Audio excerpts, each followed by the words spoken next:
आइए हम प्रार्थना करें। प्रेमी दयालु अनुग्रहकारी स्वर्गीय पिता प्रभु परमेश्वर, आपको धन्यवाद देते हैं, आपके पुत्र के लिए धन्यवाद देते हैं, आपके उद्धार के लिए धन्यवाद देते हैं, आपके उद्धार के प्रभु परमेश्वर प्रबंध के लिए धन्यवाद देते हैं, आपके विश्वास के लिए अनुग्रह के लिए धन्यवाद देते हैं, आज के प्रभु दिन के लिए धन्यवाद देते हैं, आज के समय के लिए प्रभु धन्यवाद देते हैं, आज के संदेश के लिए प्रभु धन्यवाद देते हैं। आज प्रभु परमेश्वर आपकी महिमा स्तुति करते हुए आपके चरणों में आते हैं।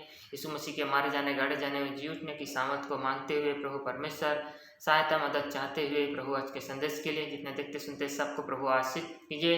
यीशु मसीह के नाम से हम प्रार्थना करते सुने प्रभु ग्रहण कीजिए, आमीन। आइए हम आज के टॉपिक को देखते हैं। आज हम देखने जा रहे हैं क्रिश्चियनिटी और इस्लाम के विषय में। हम इस्लाम के बारे में कुछ बातों को हम देखेंगे और वो कैसे अलग है हमारे क्रिश्चियनिटी से, इसको भी हम देखते हैं।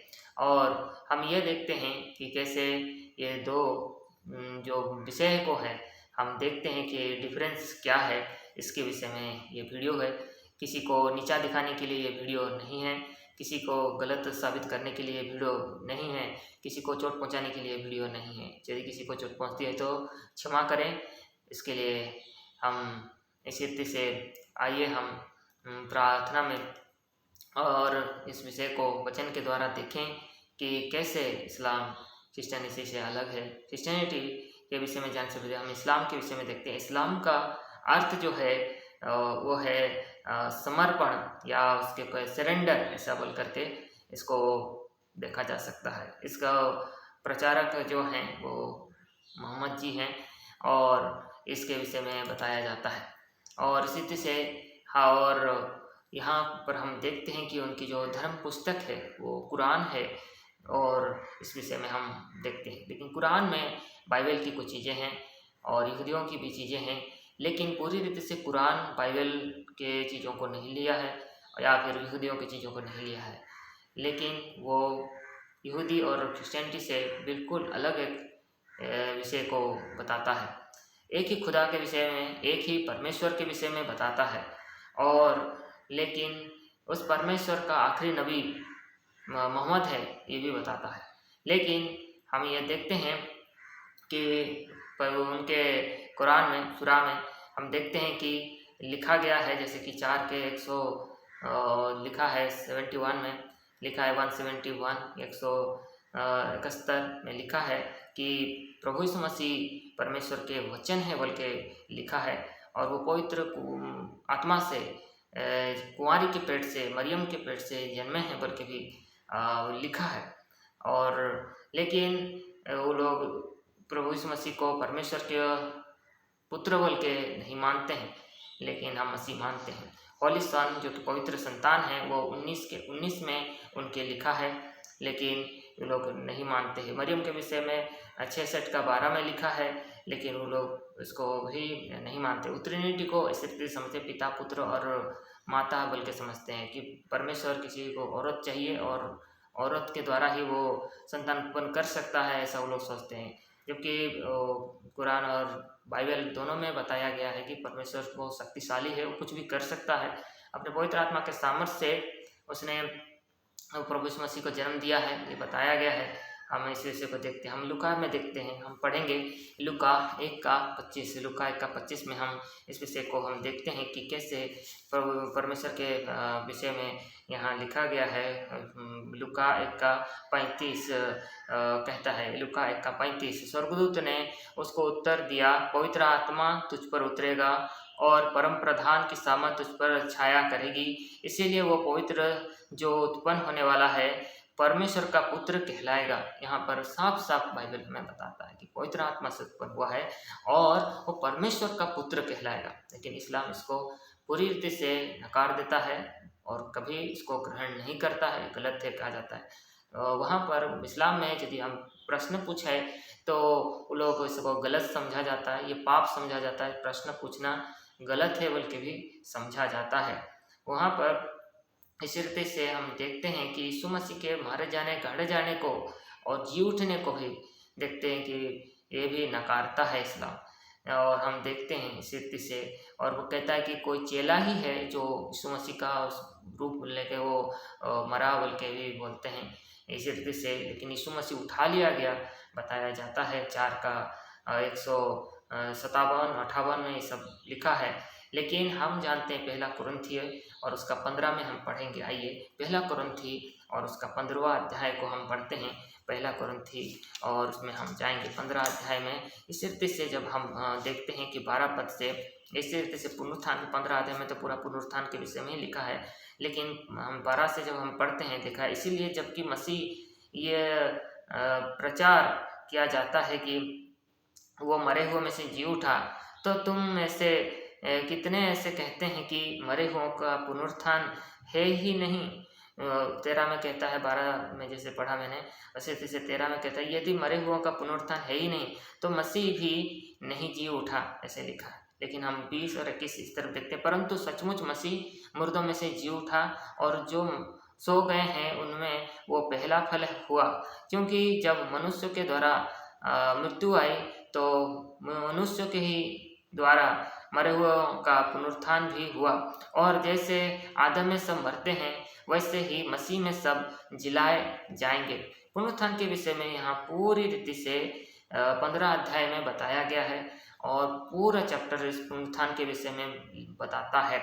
और यीशु मसीह किसी रीति से मारा गया, गाड़ा गया, जी उठा, इसको भी बताता है। और पौलुस को दर्शन दिया और वो भी यहाँ पर बताता है। हम देखते हैं कि किसी रीति से पुनरुत्थान को लोग नकारते हैं। उन दिनों में यहूदी लोग भी पुनरुत्थान को नकारते थे, पुनरुत्थान हो ही नहीं सकता बोलते थे।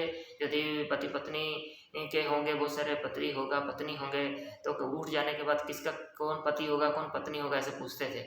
लेकिन प्रभु यीशु मसीह ने कहा कि पहले से ऐसा नहीं था। आदम के लिए हवा बनाई गई, पति के लिए एक ही पत्नी बनाई गई है, ये परमेश्वर का नियम है, लेकिन लोगों ने इसे बिगाड़ा है। ये हम देखते हैं बाइबल में ही। और इसी प्रकार से कुरान इस चीज़ को भी बताता है कि जो पति है वो 4 बीवियाँ रख सकता है, रखेले भी रख सकता है, ऐसा बोलता है। लेकिन बाइबल इसका खिलाफ है। यदि पति जीवित है तो कोई पत्नी अपने शादी नहीं कर सकती, और इसी तरह से पत्नी जीवित है तो पति शादी नहीं कर सकता। ये हमें बाइबल सिखाती है। एक ही पति एक ही पत्नी होना चाहिए और वो जीवन साथी हैं, उनको इसी तरह से जोड़ा गया है और इसी तरह से उनको कोई अलग ना करे, ऐसा बोल के भी परमेश्वर के वचन में लिखा गया है। पत्नी को मारना ये लिखा गया है 4:34 में उनके। लेकिन हम बाइबल में पढ़ते हैं इफिसियों की पत्री और उसका 5 का अध्याय और उसका 25 वचन में हम पढ़ते हैं कि पत्नियों से प्रेम करना है। ये बाइबल हमें बताती है, सिखाती है। और इसी तरह से इन दोनों बातों को हम देखते हैं कि इस्लाम और क्रिश्चियनिटी में अलग अलग चीज़ें पाई जाती है। अनुग्रह के विषय में भी वहाँ पर लिखा गया है, और लेकिन उनके परमेश्वर धोखा देता है, ऐसा भी लिखा है, धोखा दो बोल के भी लिखा है। लेकिन हमारा परमेश्वर धोखा देने वाला परमेश्वर नहीं है, मनुष्य नहीं है कि झूठ बोले, ऐसे भी लिखा गया है। हमारा परमेश्वर सच्चा है, ऐसा पवित्र है, ऐसा बोल के बताया गया है। मनुष्य जन्म से पापी है ये हमारा बाइबल बताता है, लेकिन उनका ऐसा नहीं है। इस्लाम में जन्म से कोई पापी नहीं होता, बाद में सब लोग पाप करने के कारण पापी होते हैं, ऐसा लिखा है। पाप के विषय में बताया गया है, शैतान के बारे में भी इस्लाम में बताया गया है। लेकिन प्रभु यीशु मसीह जो शैतान को बाहर निकाल रहा है, लेकिन कोई ऐसा करने नहीं सका है। हम बाइबल में पढ़ते हैं कि प्रभु यीशु मसीह ने शैतान को बाहर निकाला है, दुष्ट आत्माओं को बाहर निकाला है, रोगों को चंगा किया है, पानी पर चले हैं, आंधी तूफान में भी वो पानी पे चले हैं, ये परमेश्वर का वचन कहता है। आंधी तूफानों को भी शांत किया है, ऐसा परमेश्वर का वचन कहता है। मरे हुओं को जिलाए हैं, ये परमेश्वर का वचन बाइबल हमें सिखाता है, बताता है। लेकिन प्रोफेट जो है, नबी जो हैं, बोलते हैं मोहम्मद ऐसा कुछ भी करने नहीं सके हैं, कोई मिरेकल इतना नहीं करने सके हैं, बल्कि तलवार के बल से अपने इस ये को प्रचार किए हैं, धर्म को प्रचार किए हैं, और इसी तरह से लोगों का हत्या भी किए हैं, और इसी प्रकार से उनके कामों को वो किए हैं। लेकिन प्रभु यीशु मसीह ऐसे कामों को नहीं किए, वो शांति के राजकुमार हैं, इसके विषय में बाइबल हमें बताती है। और वो हमारे पापों के लिए मारे गए, गाड़े गए, और तीसरे दिन मृतकों में से जी उठे, ये बाइबल बताती है।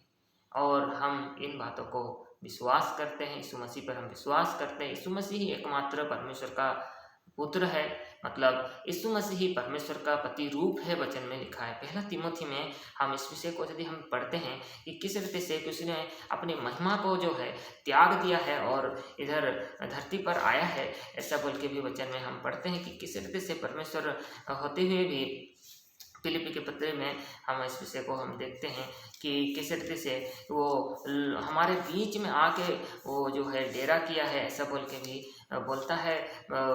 हमारा वचन, पवित्र वचन बाइबल में यूहन्ना लिखे सुसमाचार में भी वचन को बताया गया है। लिखा है, हम पढ़ेंगे यदि फिलिपी की पत्री 2 में, यहाँ पर लिखा है, जिसने परमेश्वर के स्वरूप में होकर भी परमेश्वर के तुल्य होने को अपने बस में रखने की वस्तु ना समझा। फिलिपी 2:6 में हम इस विषय को पढ़ते हैं। और 7 में पढ़ते हैं, वरन अपने आप को ऐसा शून्य कर दिया और दास का स्वरूप धारण किया और मनुष्य की समानता में हो गया और मनुष्य के रूप में प्रकट होकर अपने आप को दीन किया, यहाँ तक आज्ञाकारी रहा कि मृत्यु, हाँ क्रूस की मृत्यु भी सह ली। ऐसा बोल के हमें बाइबल बताती है। इसीलिए उसका जो नाम जो है सबसे ऊंचा किया गया, श्रेष्ठ किया गया। और इसीलिए 11 पद में हम पढ़ते हैं कि परमेश्वर पिता की महिमा जो है बोलते हैं और होता है, और पृथ्वी, स्वर्ग में और पृथ्वी पर 10 में लिखा है कि और नीचे जो भी है वह सब यीशु के नाम से घुटने टेकेंगे। सबको ही एक दिन यीशु मसीह के सामने घुटने टेकने पड़ेंगे, उनको समर्पण करना पड़ेगा, यीशु मसीह ही प्रभु है बोल के एक दिन स्वीकार करना पड़ेगा बोल के भी बाइबल बताती है। क्योंकि यीशु मसीह ही परमेश्वर के व्यवस्था को, परमेश्वर के नियमों को पूरा किया है, परमेश्वर के कार्यों को वो पूरा किया है, परमेश्वर की इच्छा को पूरा किया है, कोई कर नहीं सका। हाँ, व्यवस्था के विषय में वो लोग सिखाते हैं कि तोरा और जबूर या इंजिल के बारे में वो बताते हैं, लेकिन ये तोरा क्या है वो लोग नहीं जानते हैं। ये तोरा जो है मूसा की व्यवस्था को बताता है, मूसा की किताबों को बताता है, जो कि हम बाइबल के पहले 4 पुस्तकों में हम देखते हैं कि तोरा के विषय में लिखा गया है, मतलब मूसा की पुस्तक हैं वो।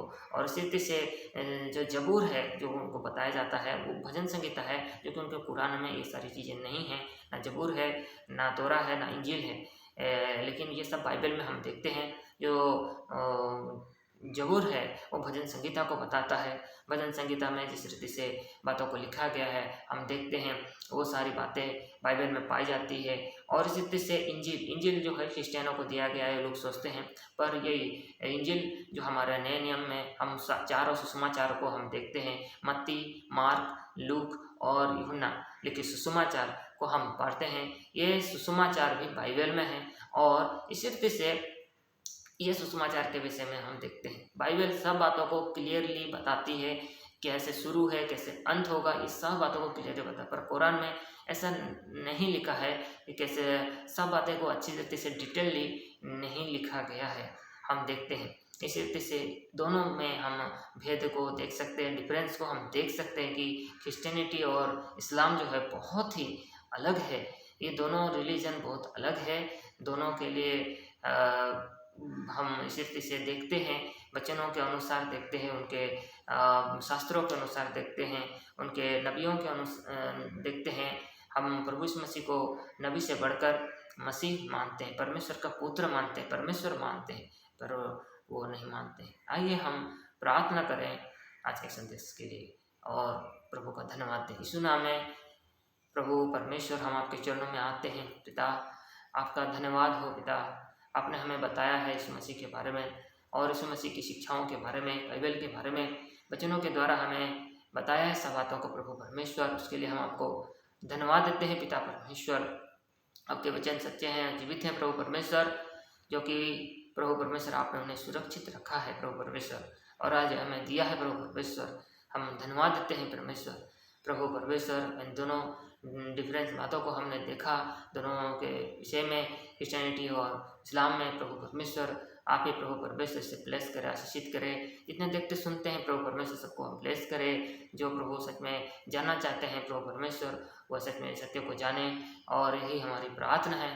किसी को दुख करना या किसी को चोट पहुंचाने के लिए वीडियो नहीं है पिता प्रभु परमेश्वर, ऐसे कोई भी हानि नुकसान ना हो, उसके लिए हम प्रार्थना करते हुए प्रभु आपका अनुग्रह देना चाहते हुए यीशु मसीह के नाम से प्रार्थना को करते हैं। सुनिए प्रभु, ग्रहण कीजिए। आमीन।